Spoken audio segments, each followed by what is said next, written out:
Sa mga nakalipas na taon, may mga malalakas ng lindol na napinsala po sa iba't ibang panig ng bansa.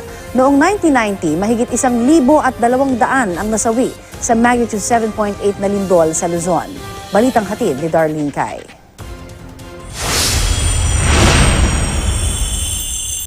Michelle? Michelle, this is Mommy. If you can hear me, shout so I know where you are.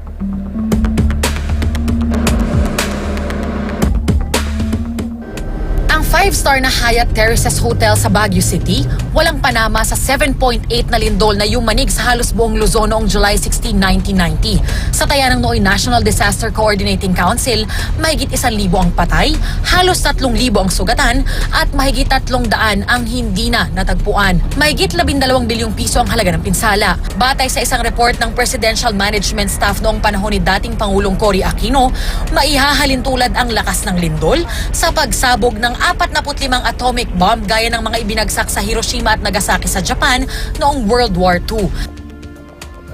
March 6, 2002, 81 kilometro sa timog kanluran ng Isulan Sultan Kudarat, nagsimula ang magnitude 6.8 na lindol na tinaguri ang Palimbang earthquake. Yan ang kumitil sa di bababa sa 15 buhay.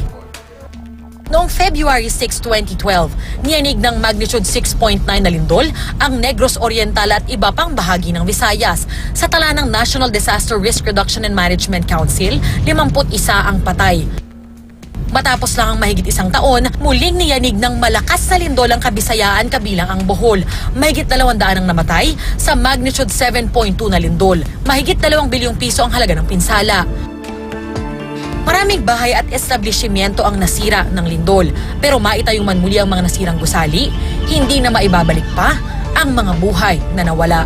Darlene Cai, GMA News.